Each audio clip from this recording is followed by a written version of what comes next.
IPL 2024 సీజన్లో league దశలు విజయవంతంగా ముగిశాయి. ఇక ప్లే ఆఫ్ మ్యాచ్లు జరగనున్నాయి. ఇందులో భాగంగా ఎస్ఆర్హెచ్ కేకేఆర్ జట్ల మధ్య మే 21 మంగళవారం నాడు అహ్మదాబాద్లోని నరేంద్ర మోదీ స్టేడియంలో క్వాలిఫైయర్ 1 మ్యాచ్ జరగనున్నది. ఈ మ్యాచ్లో గెలిచినటువంటి జట్టు నేరుగా ఫైనల్స్కు చేరుతుంది. ఓడిపోయిన జట్టుకు ఫైనల్స్కు చేరడానికి మరో అవకాశం కూడా ఉంటుంది. ఎలిమినేటర్ మ్యాచ్లో గెలిచినటువంటి జట్టుతోటి క్వాలిఫైర్ 2 మ్యాచ్లో ఆడాల్సి ఉంటుంది.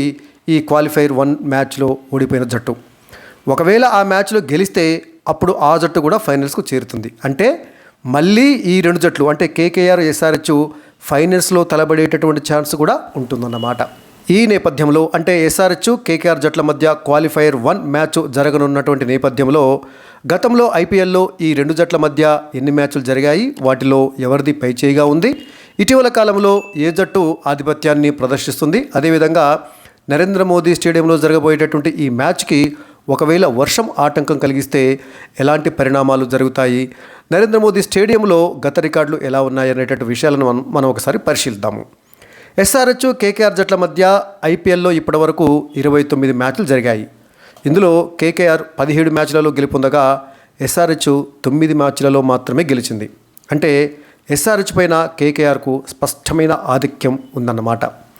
ఇక ఈ సీజన్లో అంటే 2024 సీజన్లో ఎస్ఆర్హెచ్ తన తొలి మ్యాచ్ను కేకేఆర్తోనే ఆడింది. ఆ మ్యాచ్లో ఎస్ఆర్హెచ్ 4 పరుగుల స్వల్ప తేడాతోటి ఓడిపోయింది. తొలుత బ్యాటింగ్ చేసినటువంటి కేకేఆర్ నిర్ణీత 20 ఓవర్లలో 7 వికెట్ల నష్టానికి 208 పరుగులు చేయగా ఎస్ఆర్హెచ్ అదే 7 వికెట్లను కోల్పోయి 204 పరుగులు చేసి దాదాపుగా గెలిచినంత పనిచేసింది. చివరికి 4 పరుగుల తేడాతోటి ఓడిపోయింది. ఈ మ్యాచ్లో ఎస్ఆర్హెచ్ తరపున క్లాసెన్ 29 బంతుల్లోనే 63 పరుగులు చేశాడు. ఇక కేకేఆర్ ఇన్నింగ్స్లో రసెల్ 25 బంతుల్లోనే 64 పరుగులు చేసి కేకేఆర్ విజయంలో కీలక పాత్ర పోషించాడు. ఇది ఈ సీజన్లో ఇటీవల ఈ 2 జట్ల మధ్య జరిగినటువంటి మ్యాచ్ యొక్క వివరాలు. అంటే ఆ మ్యాచ్లో ఎస్ఆర్హెచ్ పైన కేకేఆర్ గెలిచింది. ఇక హైదరాబాద్ కోల్కతా జట్ల మధ్య ఈ క్వాలిఫైర్ 1 మ్యాచ్ అహ్మదాబాద్లోని నరేంద్ర మోదీ స్టేడియంలో జరుగుతుంది కదా. ఈ నేపథ్యంలో నరేంద్ర మోదీ స్టేడియం యొక్క కీ స్టాట్స్ గత రికార్డులు ఎలా ఉన్నాయో ఒకసారి మనం చూద్దాము. ఇప్పటివరకు ఈ స్టేడియంలో 33 ఐపీఎల్ మ్యాచ్లు జరిగితే 15 సార్లు మొదట బ్యాటింగ్ చేసినటువంటి జట్టు గెలిస్తే 18 సార్లు రెండవసారి బ్యాటింగ్ చేసినటువంటి జట్టు గెలిచింది. ఇక యావరేజ్ ఫస్ట్ ఇన్నింగ్స్ స్కోర్ వచ్చేసి 167.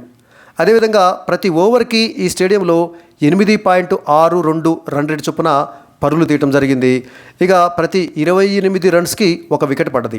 అదేవిధంగా నరేంద్ర మోదీ స్టేడియంలో నమోదైనటువంటి హయ్యెస్ట్ రికార్డ్ స్కోర్ ఏంటంటే జీటీ అంటే గుజరాత్ టైటాన్స్ జట్టు ముంబై ఇండియన్స్ పైన 2023లో 3 వికెట్ల నష్టానికి 233 పరుగులు చేసింది. ఇది నరేంద్ర మోదీ స్టేడియంలో నమోదైనటువంటి అత్యధిక స్కోరు. ఇక లోయెస్ట్ స్కోర్ వచ్చేసి ఈ సీజన్లోనే నమోదైంది. 2024 సీజన్లో జీటీనే అంటే గుజరాత్ టైటాన్స్ ఢిల్లీ క్యాపిటల్స్ పైన 89 పరుగులకే ఆల్అవుట్ అయింది. ఇక ఇటీవల జరిగినటువంటి లాస్ట్ 10 మ్యాచెస్లో నరేంద్ర మోదీ స్టేడియంలో కొన్ని ముఖ్యమైనటువంటి గణాంకాలు ఏందో చూద్దాము. ఈ 10 మ్యాచ్లలో ఫస్ట్ టైం బ్యాటింగ్ చేసినటువంటి జట్టు 4 సార్లు గెలిస్తే సెకండ్ టైం బ్యాటింగ్ చేసినటువంటి జట్టు 6 సార్లు గెలిచింది. మొత్తంగా చూసినా ఇటీవల చూసినా రెండవసారి బ్యాటింగ్ చేసినటువంటి జట్టే ఎక్కువ సార్లు విజయం సాధించింది నరేంద్ర మోదీ స్టేడియంలో. సో రేపు టాస్ గెలిస్తే ఫస్ట్ ఫీల్డింగ్ ఎంచుకునేటువంటి అవకాశమే ఎక్కువగా ఉంటుంది. అదేవిధంగా గత 10 మ్యాచ్లో చూసినట్టయితే యావరేజ్ ఫస్ట్ ఇన్నింగ్స్ స్కోరు 188. అదేవిధంగా ఫస్ట్ ఇన్నింగ్స్ విన్నింగ్ స్కోర్ వచ్చేసి 195.55 అంటే 195 పరుగులు చేసిన జట్టు గెలవడానికి ఛాన్స్ ఉందన్నట్టు. అదేవిధంగా average power play score power ప్లేలో గత 10 మ్యాచ్లలో యావరేజ్గా 57.6 పరుగులు చేయడం జరిగింది నరేంద్ర మోదీ స్టేడియంలో. అదేవిధంగా యావరేజ్ డెత్ ఓవర్ స్కోర్ అంటే చివరి 4 ఓవర్లో యావరేజ్గా స్కోర్ చేసింది గత 10 మ్యాచ్లో చూసినట్లయితే 53 పరుగులు చివరి 4 ఓవర్లలో. ఇక ఈ సీజన్లో అంటే 2024 ఐపీఎల్ సీజన్లో నరేంద్ర మోదీ స్టేడియంలో ఇప్పటివరకు మొత్తం 6 మ్యాచ్లు జరిగినాయి. ఈ 6 మ్యాచ్లలో ఫస్ట్ బ్యాటింగ్ చేసినటువంటి జట్టు 2 సార్లు గెలిస్తే సెకండ్ బ్యాటింగ్ చేసినటువంటి జట్టు 4 సార్లు గెలిచింది. ఓవరాల్గా చూసినా గత 10 మ్యాచ్లలో చూసినా ఈ సీజన్ చూసినా కూడా సెకండ్ టైం బ్యాటింగ్ చేసినటువంటి జట్టే ఎక్కువగా విజయాలు సాధించడం జరిగింది నరేంద్ర మోదీ స్టేడియంలో. అదేవిధంగా ఈ సీజన్లో నరేంద్ర మోదీ స్టేడియంలో యావరేజ్ ఫస్ట్ ఇన్నింగ్స్ స్కోరు 175. అదేవిధంగా యావరేజ్ సెకండ్ ఇన్నింగ్స్ స్కోర్ వచ్చేసి 171. సో ఇది నరేంద్ర మోదీ స్టేడియానికి సంబంధించినంత వరకు కొన్ని ముఖ్యమైనటువంటి గణాంకాలు. ఇక ఈ మ్యాచ్కు ఒకవేళ వర్షం ఆటంకం వస్తే పరిస్థితి ఏంది? ఈ ఐపీఎల్ సీజన్లో చివరి వరకు ఎలాంటి వర్షము ఆందోళన కలిగించలేదు, వర్షం వచ్చి మ్యాచ్లకు ఆటంకం కలిగించలేదు. కానీ చివరిలో కొన్ని మ్యాచ్ల వల్ల వర్షానికి ఆటంకం కలగడమే కాదు, మ్యాచ్లు మొత్తం వాష్ అవుట్ అయిపోయినాయి. అందులో ఎస్ఆర్హెచ్ మ్యాచ్ ఉంది, జీటీ మ్యాచ్ ఉంది, కోల్కతా మ్యాచ్, ఆ తర్వాత రాజస్థాన్ రాయల్స్ ఆడినటువంటి మ్యాచ్లు కూడా కొన్ని వర్షాల వల్ల రద్దు కావడం జరిగింది చివర్లో. సో మరి ఈ ప్లే ఆఫ్స్కి ఒకవేళ వర్షం ఆటంకం కలిగిస్తే పరిస్థితి ఏంటి? ఏ జట్టుని విజేతగా ప్రకటిస్తారు? లీగ్ దశలో అంటే చెరొక పాయింట్ ఇస్తారు, అయిపోయింది. కానీ ఇక్కడ అలా కాదు కదా, పాయింట్స్ కాదు కావాల్సింది, నెక్స్ట్ దశకి వెళ్ళాలి. సో గతంలో ఏంటంటే ఐపీఎల్లో ఒక ఫైనల్ మ్యాచ్కి మాత్రమే రిజర్వ్ డే ఉండేది. ఈ ఎలిమినేటర్ మ్యాచ్ కానీ క్వాలిఫైయర్ మ్యాచ్లు కానీ రిజర్వ్ డే ఉండకపోయేది. కానీ ఈసారి మాత్రము ప్లే ఆఫ్స్లో ఉన్నటువంటి మొత్తం 4 మ్యాచ్లకి రిజర్వ్ డే కేటాయించడం అనేది ఒక హర్షించదగ్గ విషయం. అంటే క్వాలిఫైయర్ 1, క్వాలిఫైయర్ 2, ఎలిమినేటర్ మ్యాచ్, అదేవిధంగా ఫైనల్ మ్యాచ్, ఈ 4 మ్యాచ్లకు కూడా రిజర్వ్ డే అనేది ఉంది. అంటే దాని అర్థం ఏంటంటే ఫస్ట్ రోజు మ్యాచ్ ఒకవేళ జరగకపోతే నెక్స్ట్ డే మ్యాచ్ జరగడానికి అవకాశం ఉంటుంది. అదేవిధంగా మ్యాచ్ ప్రారంభం కావడానికి 120 నిమిషాల అదనపు టైంను కూడా కేటాయించడం జరిగింది. మామూలుగా లీగ్ మ్యాచ్ దశలో ఏంటంటే 1 గంట పాటు వెయిట్ చేస్తారు.